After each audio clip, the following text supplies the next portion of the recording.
Warning. This video will not take you on an ordinary murder story, but on a terrifying, spine-chilling journey of mystery and horror that will blow your mind. If you're brave enough, watch the video until the end. Because the truths you're about to discover will shock you. Are you ready? Then let's begin. As the cold October rain covered the narrow streets of Lyon with a cruel blanket, the dark waters of the Rhône River reflected the despair that permeated the depths of the city. Late that night, in a deserted side street of the Presqu'Isle district, that terrible moment arrived, when the smell of blood mingled with the damp air. The corpse inside the car, along with the disgusting stench emanating from its decomposing organs, held the darkest, most terrifying secret of this dark night. The victim's eyes stared at the ceiling, frozen in the horror of death's final moments. Blood covered every inch of him, down to the last drop seeping from his skin. This scene was a picture of horror that would turn the stomachs of even the most experienced police officers. But what was truly terrifying and horrifying was that the dark secrets behind this murder had yet to be revealed. At exactly 3:07 a.m. on a cold October night in Lyon, Chief Inspector Jean-Baptiste Moreau's sleep-addled mind was jolted awake by the ringing of the phone on his desk. The 45-year-old veteran police inspector, struggling to open his eyes due to the exhaustion of the complex fraud case he had been working on for the past 3 weeks, picked up the receiver and heard the panicked, trembling voice of young Sergeant Claire Dubois on the other end. "Commissaire, you need to come to 137 Rue de la République immediately. It's very bad." The fog of sleep instantly lifted from Moreau. His 23 years of police experience had taught him that emergency calls at this hour of the night usually signaled events far darker than ordinary murders. And so the experienced police officer left his home and headed to the scene. His instincts whispered to him that this night would be one of the most challenging cases of his career. When he arrived at the dark street of Rue de la République, he was met by a scene of blue and red police lights dancing. As the cold rain slowly washed away the bloodstains on the asphalt, the curious crowd gathered behind the yellow tape surrounding the scene was unaware of the magnitude of the horror. Moreau approached the body, putting on plastic gloves. The victim had been found slumped over the steering wheel in the front seat of a black Peugeot 508. The body, that of a man in his 50s of medium height, had 2 bullet wounds to the head, fired at close range. Blood had splattered onto the car's interior upholstery, the windshield, and the side windows, creating a horrific scene. But what really disturbed Moreau was the expression on the victim's face. The man seemed to have experienced great fear just before he died. His eyes were wide open, his mouth half open. It was as if, as he took his last breath, he had recognized his killer and was in great shock at this realization. The first clues found by forensic expert Dr. Sophie Laurent as she worked meticulously at the scene revealed chilling details. According to the ID card found in the victim's jacket pocket, the deceased was a 48-year-old man named Marcel Durand, who had a criminal record for several thefts in the past. But wait! This is just the beginning. Because when Marcel Durand's identity came to light, events would take a turn you couldn't have imagined. If you're shocked so far, what's coming next will really shake you up. But even more interesting was the €50,000 withdrawal slip from the BNP Paribas Bank's Croix-Rousse branch, dated a few hours earlier, found in the same pocket.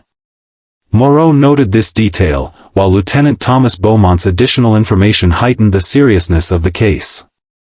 Beaumont had reviewed security cameras in the area and learned that the same bank had been robbed approximately 3 hours before the estimated time of the murder. The robbers had stolen exactly €50,000 from the manager's office safe and fled.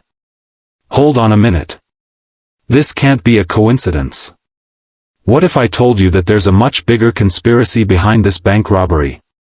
Don't turn off the video, because what you're about to learn is unbelievable. This coincidence was definitely not a coincidence in Moreau's experienced eyes. Marcel Durand's death seemed to be part of a much more complex web than this bank robbery. So why was Durand trying to return the stolen money? Or was he himself a victim of this scheme? When Moreau began examining Marcel Durand's file early the next morning, he discovered much darker secrets in the man's past. Durand was not just a low-level criminal charged with petty theft. Between 1995 and 2000, he had worked as an intermediary handling the financial affairs of organized crime groups in Lyon. During this period, his name had been linked to several major robberies and money laundering operations, but there had never been enough evidence to catch him. After 2000, Durand disappeared and had not been seen for 10 years. Police records listed him as deceased. So where had he been hiding for those 10 years, and what had he been doing? Most importantly, why had he returned now? As these questions swirled around Moreau's mind, a new report on his desk made the situation even more complicated. The autopsy report showed signs of plastic surgery performed on Durand's body within the last 6 months. His facial structure had been completely altered, and attempts had been made to chemically erase his fingerprints. This man had done everything in his power to hide his identity. Now things are getting really complicated. Who is Marcel Durand really? Why did he completely change his identity?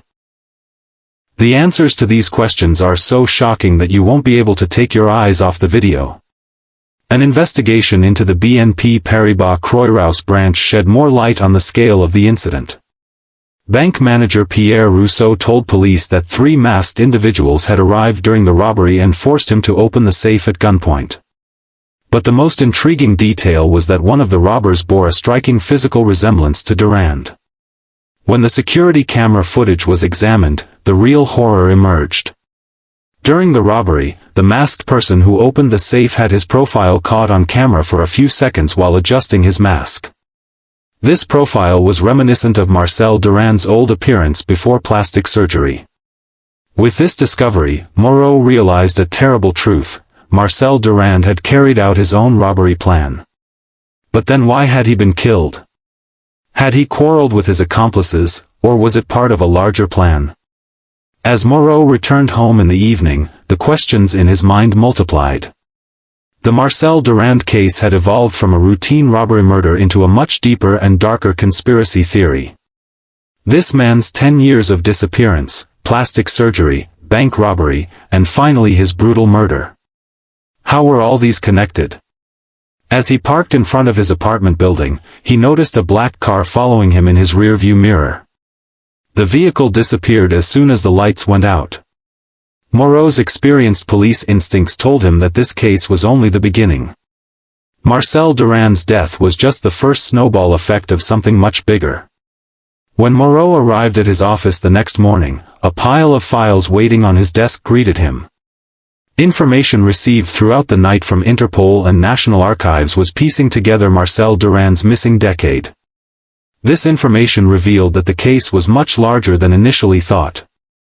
Durand, who disappeared from Lyon in 2003, was first seen in Marseille. There, he began living under false identity documents and used the name Antoine Moreau. Interestingly, the surname he chose was the same as that of the commissioner now searching for him. Was this a coincidence, or a deliberate choice? During his time in Marseille, Durand was involved in financing illegal gambling operations.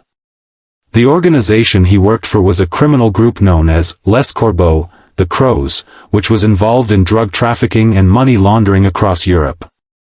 This group was known to be the force behind the largest organized crimes committed in southeastern France over the past decade. Friends, if you've made it this far, you shouldn't miss the main part. Because the scale of this organization is unimaginably large, and those who watch the video to the end will be truly shocked. Dr. Sophie Laurent's detailed autopsy report revealed the extent of Durand's plastic surgery. Not only had his facial features been altered, but also his fingertips, teeth structure, and even his vocal cords. Such an extensive operation would have cost millions of euros. So where did Durand get the money? While compiling a list of illegal plastic surgery clinics in France, Moreau discovered an interesting connection. Over the past 6 months, 3 different private clinics around Lyon had performed plastic surgery operations of a similar scope. All the customers had paid in cash, and their identity information had turned out to be fake. The total cost of these operations amounted to 2 million euros. This discovery whispered a terrible truth to Moreau: Marcel Durand was not alone. At least 3 other people had completely changed their identities, becoming virtual ghosts. Who were these people, and why did they need to hide? Information obtained from the organized crime unit revealed much darker details about Les Corbeaux. This group was not only involved in drug trafficking, political assassinations, large-scale fraud operations, and human trafficking were also among their activities. The real identity of the person known as Le Maître, the master, the group's leader, was never revealed. Information could only be obtained from the men working in his shadow. Moreau's breath caught as he examined the list of operations carried out by this organization across Europe over the past 5 years. Paintings worth 50 million euros stolen from an art museum in Italy, military secrets leaked from a technology company in Germany, 200 kilograms of cocaine missing in Spain. The signature of Les Corbeaux was behind all these incidents. And now, Marcel Durand, a former member of this organization, had been killed in Lyon. This couldn't be a coincidence. Did Durand's return pose a threat to the organization? While investigating Durand's last days, Moreau learned that the man had met with numerous people after returning to Lyon. Most of these meetings had taken place in the city's dark bars and secret locations. Witnesses said Durand was extremely tense and constantly looking around. Former drug dealer François Bertrand's hands trembled as he recounted his last meeting with Durand.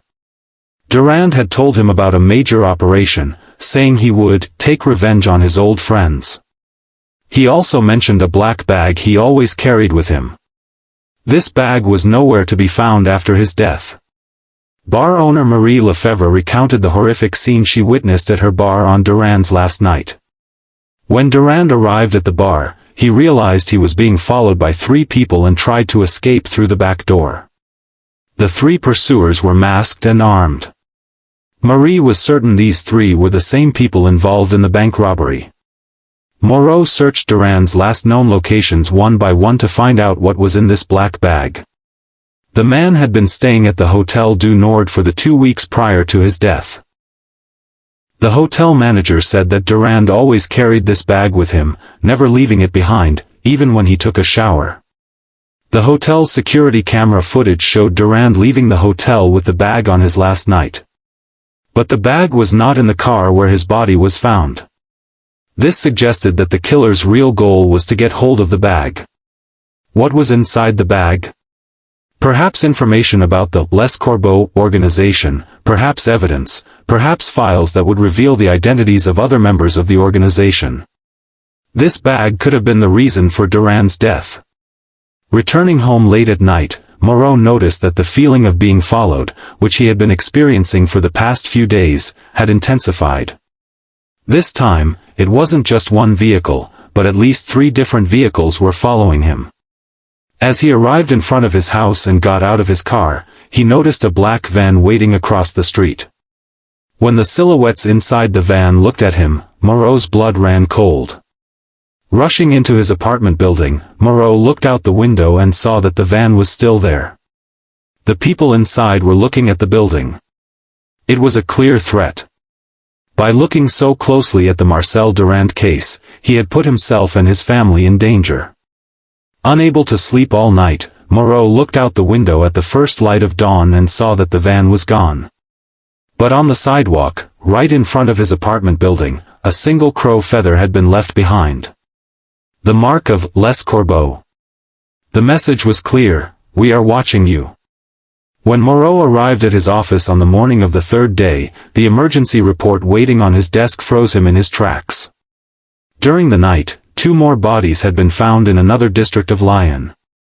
The manner of the murders was almost identical to the killing of Marcel Durand: 2 bullets to the head at close range, and a crow feather, the symbol of the Les Corbeaux organization, left beside the bodies.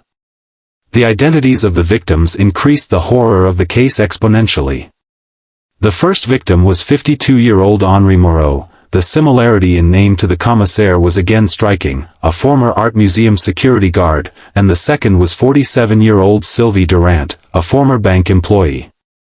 It was understood that both had undergone plastic surgery in the last few months and changed their identities. These two new murders confirmed the theory Moreau had developed so far. The Les Corbeaux organization was eliminating its former members one by one. But why? What had happened that the organization had decided to kill its own people? The commonalities revealed in Dr. Sophie Laurent's autopsy reports on the three bodies laid bare the true scale of the case. All three victims had traces of professional plastic surgery performed within the last 6 months on their bodies. Even more disturbing was the fact that traces of the same chemical substance were found in all three bodies. This chemical was a powerful sleeping drug called Nembutal. The victims had been knocked unconscious before being executed. This indicated that the murders had been carried out professionally and cold-bloodedly by a team. In addition, all three victims had the same type of burn marks on their fingertips. These marks indicated that the fingertips had been burned with acid in an attempt to erase the fingerprints. The killers had gone to great lengths to conceal the victims' identities. While investigating the pasts of the three murdered individuals, Moreau discovered that they all had one thing in common. In 2003, all three names had been listed as suspects in the case of a valuable collection of paintings stolen from the Grand Musée des Beaux-Arts in Lyon. At that time, these paintings, worth €50 million, had been stolen but never found. Marcel Durand was the person who disabled the museum's security systems, Henri Moreau was a security guard, and Sylvie Durand was a bank expert who assessed the insurance value of the paintings. All of them had been involved in this major theft and then disappeared. With this discovery, the terrible truth came to light. The Les Corbeaux organization had found these three people 20 years later and killed them. But why now? What had become of these paintings? When Moreau re-examined the files on the 2003 museum theft, he noticed important details that had been overlooked at the time.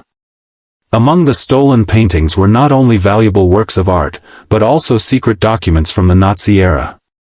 These documents were maps showing the location of Nazi gold hidden in post-war France.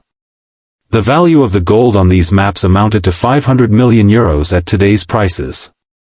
If Marcel Durand and his associates had obtained these documents, they would have posed a major threat to the Les Corbeaux organization. This gold formed the basis of the organization's funding. New intelligence reports from the Organized Crime Unit contain striking information about the identity of the organization's leader, codenamed Le Maître. It was discovered that this person was actually a former French intelligence officer who had served in covert operations in Eastern Europe in the 1990s. When it emerged that Le Maître's real name was Charles Beaumont and that he was the father of Lieutenant Thomas Beaumont, Moreau's world was turned upside down. Beaumont, who worked on his own team, was the son of the organization's leader. So was Thomas unaware of his father's identity, or was he part of this operation? Shocking. Thomas Beaumont's father. But this is just the tip of the iceberg. The biggest surprise is yet to come, so stay tuned. This discovery horrified Moreau. If Thomas Beaumont was an agent of the organization, information could have been leaked to the other side throughout the entire investigation. This posed a major threat to both his own safety and the progress of the case. When Moreau summoned Thomas Beaumont for questioning late at night, the expression on the young lieutenant's face gave everything away. Beaumont claimed he knew his father's identity but had no connection to the organization. However, his tone of voice and body language clearly revealed that he was lying. "Thomas, you know what your father has done. If you don't help us in this operation, you will be an accomplice to his crimes," said Moreau, seeing fear and helplessness in the young man's eyes. After a long silence, Beaumont began to speak. He said that his father was indeed the leader of the Les Corbeaux organization, but that he had wanted to stay out of it. However, the pressure had increased in recent months, and his father had been trying to draw him into the organization. Thomas Beaumont's confessions revealed the true extent of the case. Marcel Durand and his partners had kept the Nazi documents they stole in 2003, and years later decided to sell them to Les Corbeaux. But Charles Beaumont, fearing these documents would expose what had happened, chose to kill his former partners. Thomas said that his father's plan would not end with these 3 murders, that more people would be killed until the documents were seized. And worst of all, Moreau was also on the target list. Because the investigation had come very close to the organization's biggest secrets. "Commissaire, my father is planning to have you killed. Tonight, during the raid on your house," Thomas's words hung in the air. Because at that moment, the windows of the police station were being pelted with bullets. As the windows of the police station shattered, Moreau reflexively pulled Thomas Beaumont behind the desk.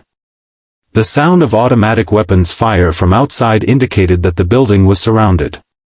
The Les Corbeaux organization had learned of his son's betrayal and had launched a counterattack. As Moreau activated the emergency protocol, he saw the panic in Thomas's eyes.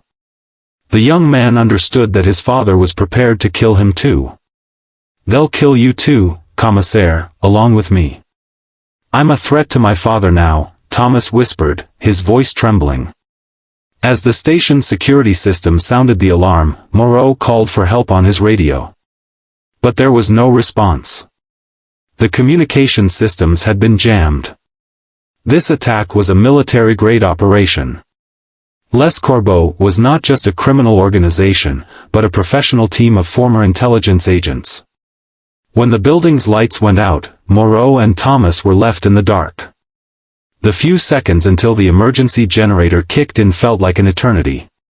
When the red emergency lights came on, Moreau assessed the situation. Attackers were trying to enter through 3 separate entrances to the building. Thomas, knowing his father's tactics, began to provide strategic information. "My father always attacks in 3 teams. The first team distracts at the main entrance, the second team enters through the back service entrance, and the third team descends from the roof. The real danger will come from the roof." Moreau tried to check on the other police officers in the building. There was no sound from the police officers on duty on the lower floor. This meant they had either been killed or taken hostage by the attackers. There were a few more police officers in the interrogation rooms on the second floor, but he couldn't reach them either. Moreau and Thomas encountered the attackers in the hallway while trying to reach the weapons storage room. The 3 masked men in black were armed with automatic weapons. Moreau opened fire with his experienced police reflexes, while Thomas threw the fire extinguisher next to him to distract them. During the clash, one of the attackers' masks fell off. Moreau was shocked when he saw the man's face. It was Sergeant Claire Dubois from his own team. The young policewoman had been inside the Les Corbeaux organization from the beginning. The people Moreau trusted were turning out to be members of the organization one by one. "Claire, why?" Moreau shouted, but received only a hail of bullets in response. There was no remorse in Dubois's eyes. This woman had used her police job as nothing more than a cover. Thomas's predictions were correct. As the footsteps from the roof drew nearer, Moreau visualized the building's floor plan in his mind. They needed to get to the conference room on the top floor. It was the safest spot in the building and had steel doors. As they advanced down the corridor, they encountered a 3-person team descending from the roof. This time, there was no need for them to remove their masks. Moreau recognized all 3, his former partner Inspector Marcel Durand, retired police officer François Leroy, and, surprisingly, his own superior, Capitaine Nicole Dufresne. "Jean-Baptiste, you shouldn't have gone this far," said Dufresne, pointing her gun at Moreau. Charles Beaumont had a suggestion: close this case and alter the official reports. "But you didn't listen." Moreau was devastated to learn that his superior, with whom he had worked for years, was also part of the organization.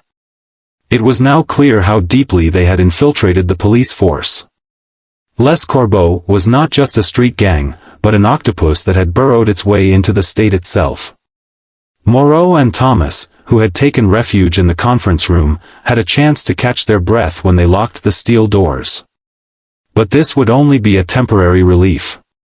The attackers were preparing C4 explosives to break down the door. Thomas asked for one last chance to speak with his father. Using Moreau's radio, he called Charles Beaumont. Their conversation would be a father's last words to his son.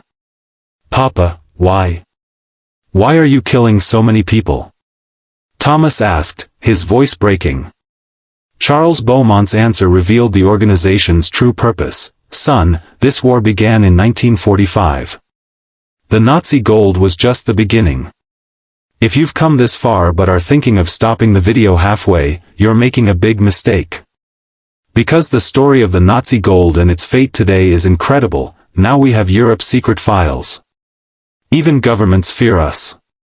The museum heist was just a means to an end, the real goal was to control the states." When the C4 exploded, the conference room shook. The steel door shattered, and the attackers began to enter. Moreau decided to use the emergency exit as a last resort. This exit was connected to the building's fire escape. As Thomas and Moreau descended the fire escape, bullets flew behind them. When they reached the street, they saw police cars surrounding the area. But this time, it was unclear which police were trustworthy. At that moment, police sirens in the distance gave them hope. The sound of these sirens was different from normal police cars. The GIGN, National Gendarmerie Intervention Group, was coming. Thomas's radio call had reached the right places. When the special forces surrounded the building, the Les Corbeaux attackers began to retreat. But Charles Beaumont would play one last card before escaping. Explosives hidden in the basement of the building would destroy the building and all the evidence inside. When Moreau learned of this plan from Thomas, he panicked and alerted the GIGN commander. They had only 3 minutes to evacuate the building. The explosion could also affect other buildings in central Lyon. The last-minute rescue operation began. GIGN teams searched the building and pulled out the injured police officers. The explosion occurred just as Moreau and Thomas reached a safe distance. The police station building was destroyed, along with all the files and evidence inside. Searches conducted among the post-explosion debris revealed that all physical evidence related to the Marcel Durand case had been destroyed. Autopsy reports, security camera recordings, witness statements. All had gone up in flames. With this move, Charles Beaumont had succeeded in burying the case forever. But Moreau would not give up. The events that had unfolded showed just how large and organized the Les Corbeaux organization was. This war had only just begun. A week after the police station building was destroyed, the Lyon police were trying to regroup in their temporary building. Moreau had been removed from the case by higher authorities, and the Les Corbeaux case was officially closed. The official report listed the deaths of Marcel Durand and the other 2 victims as revenge killings. But Moreau knew the truth. And the information he had gathered about the size of Charles Beaumont's organization kept him awake. Thomas Beaumont had been placed in the Witness Protection Program and relocated to another city with a new identity. He would spend the rest of his life in hiding to escape his father's organization. The only thing Moreau thought about at night in his home was that this case was not over. Charles Beaumont was still free, and his organization was still active. Most importantly, the maps showing the location of the Nazi gold were still in their possession. 2 weeks later, Moreau received an unexpected visitor. Former Mossad agent Sarah Cohen said she had striking information about the Marcel Durand case. Cohen had been tracking the Les Corbeaux organization for years in pursuit of the Nazi gold. Jean-Baptiste, this organization isn't just a French problem. They operate across Europe. Israel, Germany, Italy. They have people in every country. And now that they have the Nazi gold, their financial power is limitless, said Cohen, placing thick files on the table. These files detailed the organization's activities over the past 5 years. The group was not only involved in criminal activities but also sought to influence Europe's political balance. Manipulating elections, blackmailing politicians, taking control of major corporations. Their goal was to establish global hegemony. The documents Sarah Cohen brought revealed the true story of Nazi gold. In 1943, when the Nazis began to see defeat, they hid gold worth a total of $500 million in various locations in France. The locations of this gold were recorded on maps encrypted with special codes. These maps were secretly placed in the Grand Musée des Beaux-Arts in Lyon after the war. The museum director kept this secret until his death. During the 2003 museum robbery, Marcel Durand and his team managed to steal these maps. But at the time, he did not know their true value.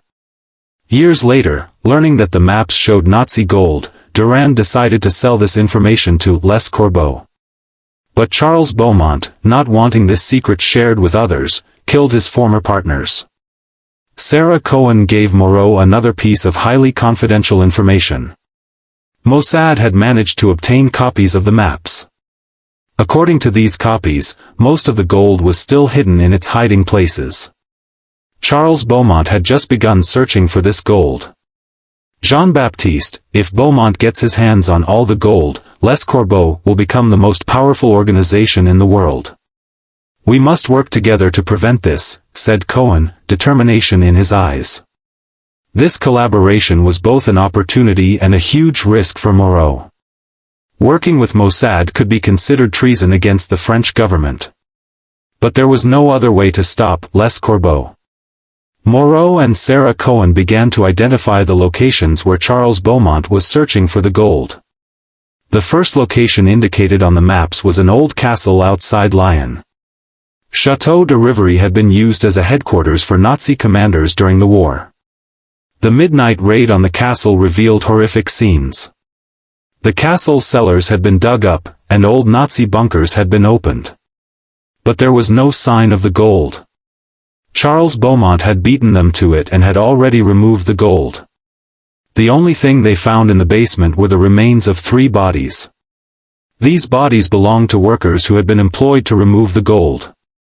Beaumont had killed the witnesses to protect his secrets. This man was now completely out of control. The second location indicated on the maps was an old factory on the banks of the Rhône River. This factory had been used for weapons production during the war and had since been abandoned. Moreau and Sarah approached more cautiously this time. While surveying the factory, they saw that Charles Beaumont's men were still working there. They were digging up the ground with large excavators and searching for gold with metal detectors. This operation was organized with military precision. Moreau wanted to report the situation to the GIGN, but Sarah stopped him. If you go through official channels, Beaumont's men and the police will warn him. We need to surprise him to catch him. Sarah Cohen's plan was to catch Charles Beaumont at a location they had chosen. A trap would be set up around the third location, the old church, and Beaumont would be caught when he arrived there.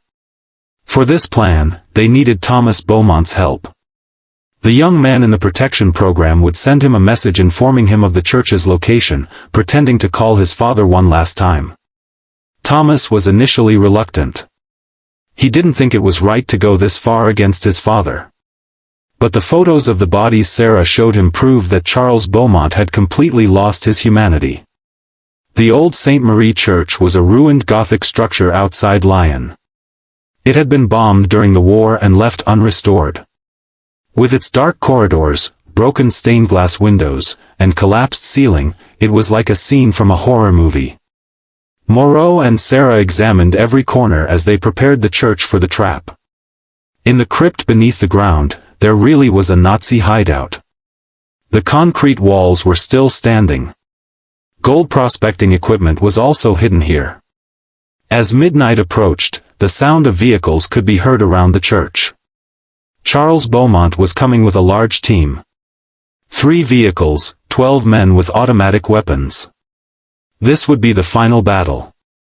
When Charles Beaumont entered the church, he first looked for his son Thomas. "Thomas, where are you, son? I have something very important to tell you," he shouted, his voice echoing off the church walls. Thomas answered his father, but his voice had completely changed. "Papa, I am no longer your son. I've seen the massacres you've committed. You've become a monster." These words drove Charles Beaumont mad. Realizing his son had betrayed him, the old man was now prepared to kill him too. "Thomas, if you don't come with me, you'll die here." The conflict that began in the church became the bloodiest yet. Charles Beaumont's men rained bullets on every corner of the church. As the old stone walls deflected the bullets and broken glass scattered on the floor, Moreau and Sarah returned fire from their strategic positions. In the midst of the battle, Sarah Cohen had Charles Beaumont in her sights with a sniper rifle. One bullet would have finished him. But at that moment, Thomas threw himself in front. "No. He's still my father." This intervention gave Charles Beaumont a chance to escape. The old man ran to his car through the church's back exit. But it was too late. GIGN teams had surrounded the area. Charles Beaumont's capture was recorded as the Lyon police's greatest success in recent years. The leader of the Les Corbeaux organization, his hands cuffed at the exit of the old Sainte Marie Church, was preparing to pay for 20 years of crimes. But even at the moment of his capture, the old man did not give up. Turning to the KIKM commander, he threatened, "This is only the beginning. My organization will continue without me. And Moreau, you and your family are still in danger." These words froze Moreau's blood. After Beaumont's capture, a major operation was launched to find the other members of the organization. Thanks to Sarah Cohen's Mossad connections, simultaneous raids were carried out across Europe. 3 members of the organization were captured in Germany, 5 in Italy, and 2 in Spain. The statements of the detained members of the organization revealed the true dimensions of Les Corbeaux. It was not just a criminal organization, but also an international terrorist network. This organization was behind dozens of political assassinations, large-scale terrorist attacks, and attempted coups in Europe over the past 20 years. When the organization's financial structure was also revealed, its scale was terrifying. The network they had built with the money they had obtained from Nazi gold was funding banks, media outlets, and even political parties. Even some critical decisions of the European Union had been made under the influence of this organization. The most shocking confession came from former Capitaine Nicole Dufresne. She confessed that for the past 10 years, she had reported all of Moreau's cases to Charles Beaumont and that many investigations had been sabotaged. The cases Moreau was unable to solve throughout his career were actually unsolvable due to Dufresne's sabotage. And now we come to the most exciting part. The secrets that will be revealed in court are so big that you will regret it if you don't watch until the end. Are you ready to hear the truth? Preparations for Charles Beaumont's trial took 6 months. The judges and jurors who would hear the case were kept secret for security reasons, their identities not even disclosed. This was because the Les Corbeaux organization still had many active members who could attempt to sabotage the trial process. While preparing the indictment with the chief prosecutor, Procureur General Marie-Claire Rousseau, Moreau was stunned by the sheer volume of evidence at hand.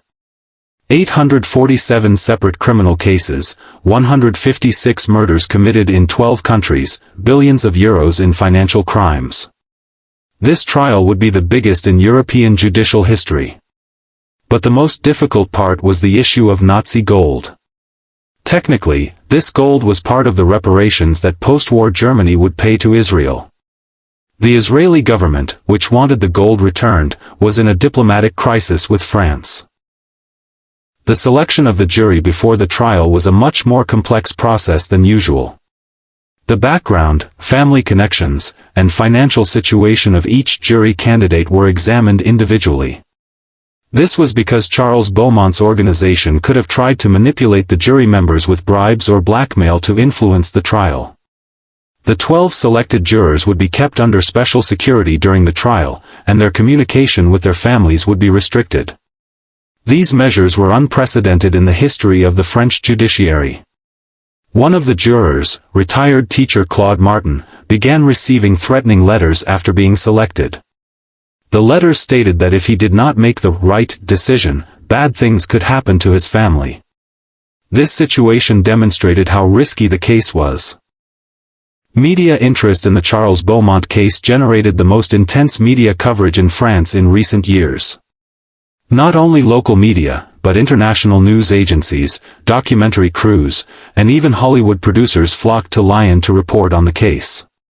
This intense media interest created both advantages and disadvantages. On the one hand, the public was closely following the case and demanding justice. On the other hand, the intense media interest could lead to security breaches. 2 days before the trial began, renowned journalist Philippe Dubois announced he would conduct an exclusive interview with Beaumont. Statements made in this interview could influence the jury. The prosecution obtained an emergency court order to prevent the interview from being published. The Lyon courthouse turned into a war zone during the trial. The building was surrounded by high security barriers, and the roof was guarded by snipers. The courtroom was redesigned with bulletproof glass. A special security protocol was implemented when Charles Beaumont was brought to the courtroom. A special security team, whose identities were kept secret, transported him in a special armored vehicle. Beaumont even sat in court wearing a bulletproof vest. The biggest security threat came from active members of the Les Corbeaux organization.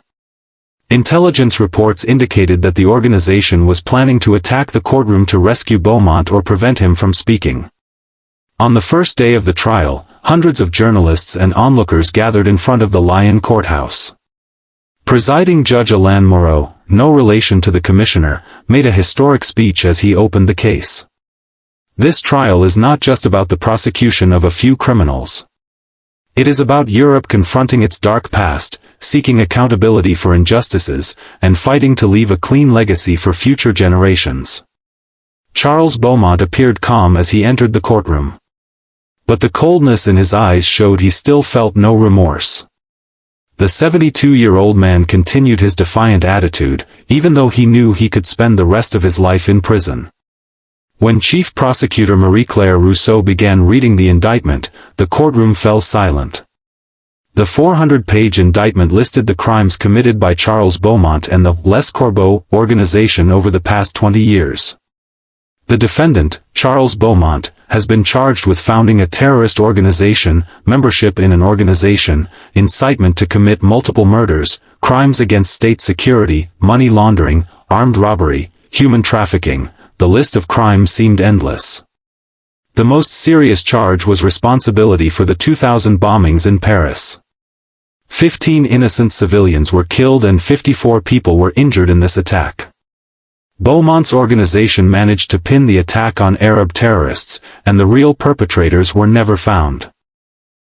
Charles Beaumont's lawyer, the renowned criminal lawyer Maître Vincent Leroy, began to claim his client's innocence. Leroy argued that all the charges were a conspiracy theory and that Beaumont was merely a retired intelligence officer. Members of the jury, the elderly man standing before you is an honorable officer who served his country for years. The evidence against him consists of false documents produced by his enemies.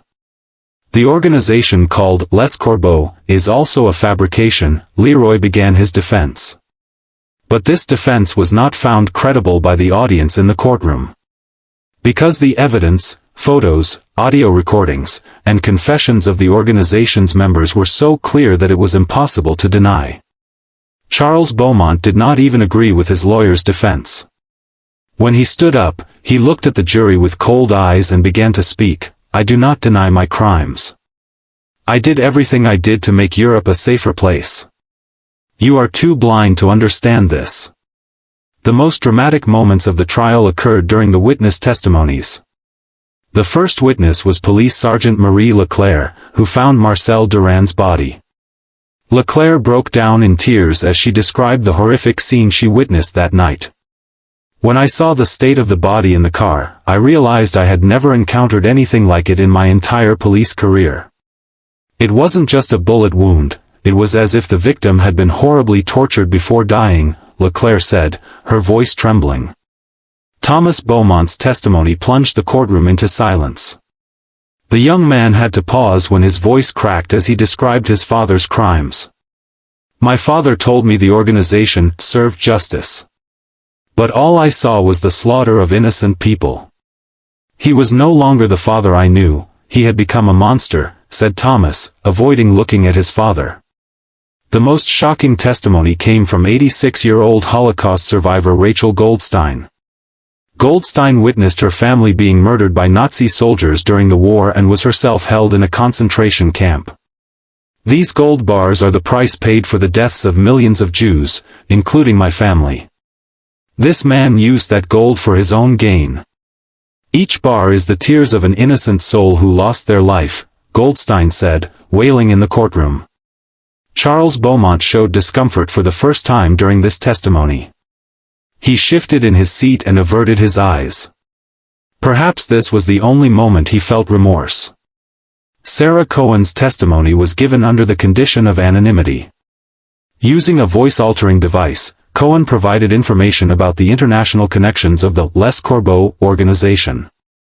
This organization operates not only in Europe, but also in the Middle East, America, and Asia. Their goal is to establish a global shadow state. Nazi gold was the financing for this plan, said Cohen, creating tension in the courtroom. Beaumont's lawyer attempted to object to this witness, but the presiding judge rejected the objection. The witness's identity would remain confidential for national security reasons. The testimony of forensic expert Dr. Sophie Laurent in court revealed the extent of the torture suffered by the murdered victims. As Laurent presented her findings on the bodies, some jurors in the courtroom had to leave the room due to nausea. Marcel Durand's body had 44 separate wounds indicating that he had been systematically tortured before his death. Traces of electric shocks, chemical burns, broken bones. "This man was tortured until he gave up information, then executed," said Dr. Laurent, providing technical details. Financial crimes expert Inspector Pierre Dubois explained the organization's financial structure. The Les Corbeaux organization had more than 220 fake companies in 17 countries. Through these companies, €3 billion in dirty money was laundered annually. The most critical moment of the trial was when Charles Beaumont began to confess his crimes. The old man turned to the jury and spoke calmly. "I regret nothing. Marcel Durand and his friends betrayed us. The Nazi gold wasn't just money, it was power. This power was meant to control weak governments. Europe needed strong leadership." This confession sent shockwaves through the courtroom. Beaumont not only admitted his guilt, but also defended his ideology. "The people I killed were obstacles to the grand plan. By eliminating them, I saved the future of millions," Beaumont continued, the coldness in his eyes increasing. After a 4-week trial, the jury retired to deliberate. The 12 jurors would deliberate on 912 separate charges and decide whether Charles Beaumont was guilty. The room where the jury deliberated was cut off from the outside world and kept under special security. The jurors could not even speak to their families. These security measures were in place to ensure their decision was free from outside influence. On the first day, serious disagreements emerged among the jurors. Some accepted all the charges, while others believed the evidence was insufficient. The issue of Nazi gold, in particular, was causing significant debate. After 3 days of deliberation, the jury announced its verdict. The courtroom was packed to witness this critical moment that would determine Charles Beaumont's fate. Journalists, family members of the victims, lawyers, and onlookers listened to the presiding judge with bated breath. The jury spokesman, retired teacher Claude Martin, stood up, his hand trembling as he held the paper. "As a jury, we have reached a unanimous verdict on the defendant Charles Beaumont," he said, his voice echoing through the courtroom. "On 834 of the 912 charges, guilty. Forming and leading an organization, guilty. Inciting first-degree murder, guilty. Terrorist activities, guilty. Financial crimes, guilty. Crimes against humanity, guilty." When the verdict was announced, applause erupted in the courtroom. The victims' families were overcome with tears. Justice had finally been served. As the presiding judge announced Charles Beaumont's sentence, he handed down one of the harshest penalties in French judicial history. Defendant Charles Beaumont is sentenced to life imprisonment. This sentence will be served without the possibility of parole. In addition, all his assets will be confiscated and distributed to the victims' families as compensation. Even upon hearing this sentence, 75-year-old Beaumont showed no emotion on his face. He looked at the jury with cold eyes and did not utter a word. This man had no remorse until the very end. After the sentence was announced, Beaumont's final words to Thomas were terrifying. "Son, this war is not over. My organization will survive without me. You and Moreau will never be safe." After Charles Beaumont's sentence was finalized, the victims' families began their compensation lawsuit. The seized assets of the Les Corbeaux organization totaled €2.5 billion. This money was to be distributed among the families of the 165 people who were killed. The largest compensation was awarded to Holocaust survivor Rachel Goldstein. As the representative of the Jewish families who were the original owners of the Nazi gold, it was decided that €550 million would be transferred to Israel. Marcel Durand's sister, Marie Durand, received €12 million in compensation for the torture her brother suffered. In tears, she said, "The money won't bring Marcel back. But at least some of the injustice has been redressed." During Charles Beaumont's trial, other members of the Les Corbeaux organization were also arrested one by one. In operations across Europe, a total of 80 members of the organization were taken into custody. When the organization's financial resources were cut off, its activities also came to a standstill. Fake companies were shut down, bank accounts were frozen, and hidden weapons and ammunition depots were seized. The most significant arrest was that of Michel Rossini, codenamed Le Corbeau Noir, Black Crow, the organization's second-in-command. When Rossini was arrested while in hiding in Italy, audio recordings of secret meetings with Beaumont were found in his possession. These recordings revealed the organization's future plans.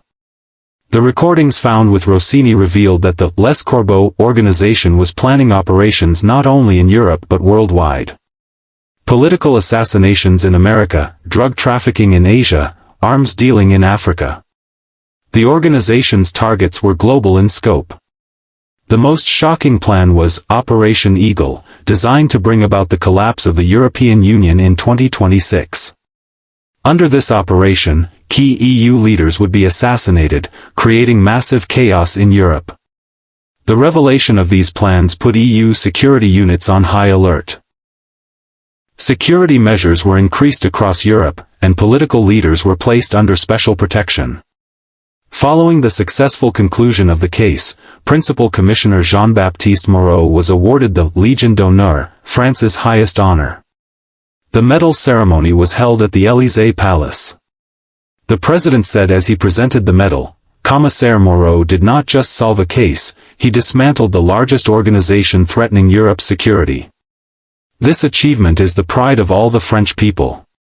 But even as he accepted this honor, Moreau was anxious. Charles Beaumont's final threats rang in his ears. The organization had been dismantled, but had it been completely destroyed? After his father's conviction, Thomas Beaumont settled in another country with a completely new identity. His name was changed, his past erased. He now lived in Canada under the name Antoine Moreau, ironically taking the commissaire's surname. Starting to study criminology at university under his new identity, Thomas was trying to come to terms with his past. Rather than being crushed under the weight of his father's crimes, he had chosen to fight injustice. In his last letter to Moreau, he wrote, "Commissaire, your goodness prevailed over my father's evil. I, too, have learned to fight injustice, just like you. The past is gone, the future is in our hands." Charles Beaumont was sent to Maison Centrale de Clairvaux, France's highest security prison, to serve his life sentence. Here, he would spend his days in complete isolation in a single cell. The prison warden said of Beaumont, "This man has never shown any remorse. He is still dangerous and manipulative. He may try to escape or cause harm at the slightest opportunity." Indeed, 2 weeks after arriving at the prison, Beaumont tried to manipulate one of the guards. He tried to convince the guard to carry messages for him to the outside world. This attempt failed, and Beaumont was placed under even tighter security. Charles Beaumont's prison life was a reflection of the hell he had created for himself. In his 2x3-meter cell at Clairvaux, he spent 23 hours a day alone, only allowed out for an hour's walk in the courtyard. But the old man tried to turn even this solitude to his advantage. Beaumont played various games to influence the prison staff.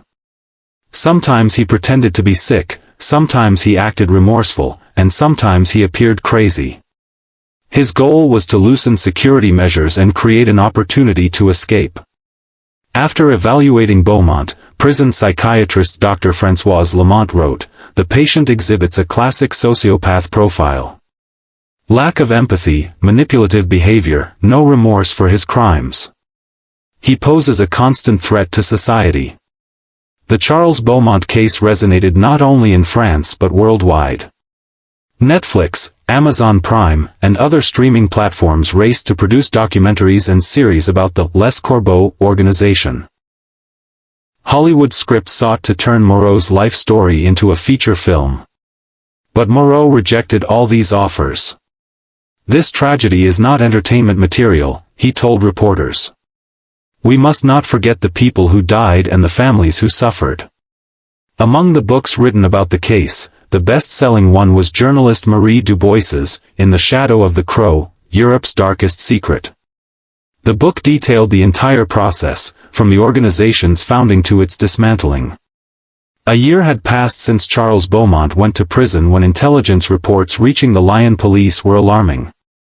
It appeared that the Les Corbeaux organization was not completely finished, that there were still cells operating secretly. These cells targeted key figures in the case: Moreau, Thomas Beaumont, people who testified as witnesses. The list was long and growing every day. The first attack attempt was made on Thomas's home in Canada. Fortunately, he was not at home at the time, but the attackers had searched the house from top to bottom, tracking his trail with the intention of finding him. This incident showed that the organization's international network was still active. When Moreau faced these new threats, he realized that the case was not over at all. Even though Charles Beaumont was in prison, the network he had created was still operating. And now that network was seeking revenge. The attackers who raided Moreau's home that night were never caught. But the clues they left behind indicated that they were professionally trained. They were former members of Les Corbeaux, and were seeking revenge for their leader. The most disturbing aspect was that the attackers had very detailed knowledge about Moreau's private life. His daily routine, where he would go, his circle of friends. Everything was being monitored. 2 years later, Sarah Cohen reappeared before Moreau. The former Mossad agent brought striking information about the still active branches of the Les Corbeaux organization. Jean-Baptiste, the organization isn't completely dead. Charles's son, Louis Beaumont, is trying to take his father's place. Louis, Thomas's stepbrother, is much more dangerous. Because he has learned from his father's mistakes, said Sarah, placing new files on the table. Louis Beaumont, 37, was an expert in modern technology and cybercrime. He had abandoned his father's old-fashioned methods and was restructuring the organization using the possibilities of the digital age. The new Les Corbeaux, led by Louis Beaumont, now focused more on cybercrime than street violence. They infiltrated the systems of large companies and hacked government agencies. Their goal was to take revenge for their fathers by creating chaos. Their first major attack was on France's power grid. Half the country was plunged into darkness. The message left after the attack read, "Charles Beaumont's revenge." These new types of attacks could not be stopped by traditional police methods. Moreau had to work with teams specializing in cybercrime. But this time, the enemy was much smarter. Moreau worked tirelessly for 2 years to catch Louis Beaumont. Finally, he managed to corner the organization's new leader at his secret headquarters in Marseille. When he came face to face with Louis Beaumont, he saw that he was much colder and more calculating than his father. "Commissaire Moreau, you ruined my father's life. Now I'm going to ruin yours, said Louis, without a flicker of emotion in his eyes. In the ensuing confrontation, Louis Beaumont was shot while trying to escape. With his dying breath, he turned to Moreau and said, "This isn't over. Crows don't die, they just fly away." With Louis Beaumont's death, the second generation of the Les Corbeaux organization was also finished. But Moreau knew this war would never truly end. Evil always finds new forms, reborn with new leaders. Moreau was now over 60, his hair beginning to gray. In the final phase of his 25-year police career, he faced the greatest threat to emerge from the city's dark streets. As he retired, he gave the young commissioner who replaced him this advice: "New evils are always born on the streets of this city. Be vigilant, never think you are safe. Justice is a constant battle." On a cold November night in Lyon, Moreau looked at the dark waters of the Rhône River as he returned home. The water held all the city's secrets, drawing in new stories every night. In the sky, a single crow cawed.